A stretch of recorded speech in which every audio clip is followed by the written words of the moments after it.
வாரம் டைமண்ட் ரவுண்டில் 3வது ரவுண்ட் நடந்துட்டுருக்கு. இன்னும் ஒரு ரவுண்ட் முடிஞ்சால் டைமண்ட் ரவுண்ட் முடிஞ்சிடும். அதுக்கப்புறம் செமிஃபினாலே ஃபினாலே இப்படி தான் வந்துடும். கிட்டத்தட்ட ஃபினாலேவே நெருங்கிட்டாங்க அப்படின்னே சொல்லலாம். 3 வாரங்களில் ஃபினாலே வர்றதுக்கு நிறைய வாய்ப்புகள் இருக்குது. இதில் எந்த ஜோடி ரொம்ப சூப்பராக பெர்ஃபார்ம் பண்ணுறாங்களோ அவங்க தான் டாப் ஜோடியில் வந்து அவங்க ஃபினாலே வரைக்கும் நெருங்க முடியும். மற்றவங்களாம் எலிமினேட் ஆகிறதுக்கு நிறைய வாய்ப்புகள் இருக்குது. இதில் நம்ம டாப் ஜோடியாக செலக்ட் செய்யப்பட்ட ஜஸ்டினா அண்ட் தனுஷ் வந்து இருக்காங்க. இந்த வாரமும் அவங்க ஒரு வேளை டாப் ஜோடியாக செலக்ட் செய்யப்பட்டாங்கன்னா டைரெக்டாக ஃபினாலேக்கு போயிடுவாங்க.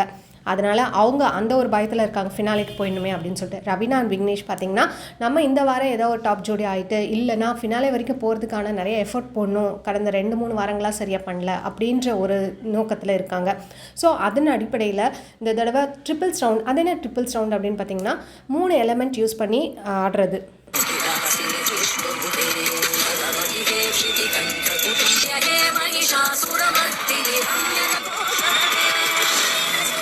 ரவீனா அண்ட் விக்னேஷ் பார்த்திங்கன்னா செம்ம சூப்பரான ஒரு காஸ்டியூம்ஸுங்க. சிவன் மாதிரியே நம்மளோட விக்னேஷ்க்கு அண்ட் பார்வதி மாதிரி நம்ம ரவீனாக்கு எப்பவுமே சிரிச்ச முகத்தோட ஒரு மாதிரி குழந்தைத்தனமான எக்ஸ்பிரஷன் தான் கொடுப்பாங்க ரவீனா.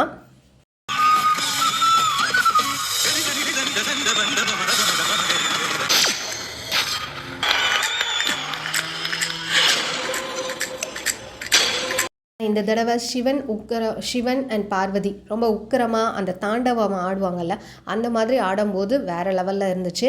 அண்ட் மேலே வந்து அந்த கொம்புலேருந்து குதிக்கிறாங்க ரவீனா, பயங்கரமான அது ஒரு இது.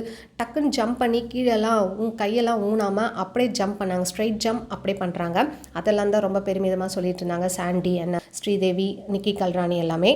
நிக்கி கல்ராணி சொல்கிறது என்னென்னா, சூப்பர் வாவ் ஃபேக்டர், நீங்கள் பண்ண எனக்கு வந்து கூஸ் பம்ப்ஸ் ஆச்சு, செம்ம சூப்பராக. சிவனும் சக்தியும் சேர்ந்தால் எவ்வளோ ஒரு மாசாக இருக்குமோ அதே மாதிரி தான் இருந்தது உங்கள் டான்ஸ், வேறு லெவல் அப்படின்னு சொல்லிட்டு இருந்தாங்க. அண்ட் சண்டி ஏன்டா எப்போ பார் மேலேருந்து குதிச்சுட்டே இருக்கீங்க. அண்ட் சசி மாஸ்டரையும் ரொம்ப புகழ்ந்திருந்தார். சசி மாஸ்டருக்கு இப்போ தான் ரொம்பவே ஹாப்பியாக இருந்தது. அண்ட் அந்த வாவ் ஃபேக்டரை கொண்டு வந்திருக்கீங்க அப்படின்ற மாதிரி ஃபீட்பேக்ஸும் வாங்கியிருந்தாங்க.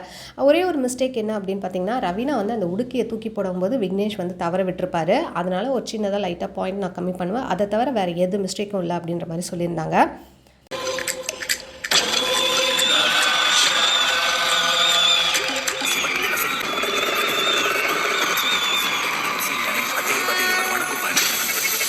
இதில் ஒரு காமெடியான விஷயம் என்ன அப்படின்னு சொல்லி ரியோ சிரிக்கிறாருன்னா, அவங்க டான்ஸ் ஆடும்போது பின்னாடி பார்த்திங்கன்னா சிவன் மாதிரி நம்ம சசி மாஸ்டர் வந்திருக்காரு. ஆக்சுவலாக நேரில் வரதாக தான் இருந்துதான், அதுக்கு பதிலாக அவரோட ஃபோட்டோவை எல்இடியில் போட்டிருக்காங்க. இதை பார்த்துட்டு நம்மளுடைய ரியோ சிரிச்சிருக்காரு. அண்ட் ஸ்ரீதேவியுமே என்ன சொல்கிறாங்கன்னா, எனக்கு அதை பார்த்தோன்னே லைட்டாக சிரிப்பு வந்தது, இருந்தாலும் இவங்களுடைய பெர்ஃபார்மன்ஸ்க்கு நான் சிரிச்சா வேறு மாதிரி ஆகிடும், க்ளோஸ்அப்பில் வச்சுருவாங்க அப்படின்னு சொல்லிட்டு நான் வாயை மூடிட்டு இருந்தேன் அப்படின்னு சொல்லி ஸ்ரீதேவி சொல்கிறாங்க. அதனால் ரவீனா அண்ட் விக்னேஷ்க்கு வந்து என்ன லைட் வழங்கப்படுவாங்கன்னு ரொம்ப டென்ஷனாக இருந்தாங்க. அப்புறம் பார்த்திங்கன்னா க்ரீன் லைட் தான், ரொம்ப ஹாப்பி ஆகிட்டாங்க. இவங்க டாப் ஜோடி ஆவாங்களா அப்படின்னு நாளை வரைக்கும் பொறுத்திருந்து பார்க்கலாம். ஏன்னா மற்ற பெர்ஃபார்மன்ஸ்லாம் இருக்குது, வெறித்தனமாக பெர்ஃபார்மன்ஸ்லாம் பண்ணிக்கிட்டே இருக்காங்க. இன்னும் ஜஸ்டினா அண்ட் தனுஷ் அவங்க பண்ண பெர்ஃபார்மன்ஸ்க்கு நம்ம சாண்டி மாஸ்டரை எடுத்து அவரோட சிக்னேச்சர் ஸ்டெப் வேறு போட்டிருந்தார் பெஞ்ச் மேலே ஏறி. நாளைக்கு தான் தெரிய வரும் யார் அந்த டாப் ஜோடி அவங்களே மெயின்டைன் பண்ணுறாங்களா இல்லை வேறு யாராவது ஆக போகிறாங்களா அப்படின்னு சொல்லிட்டு. அண்ட் உங்களுக்கு பிடிச்ச கண்டஸ்டன்ட் யாருன்னு மறக்காமல் கீழே கமெண்ட் பண்ணுங்கள். இந்த மாதிரி அப்டேட்ஸ் சொன்னால் சேனல் மறக்காமல் சப்ஸ்கிரைப் பண்ணிக்கோங்க. தேங்க்ஸ் ஃபார் வாட்சிங்.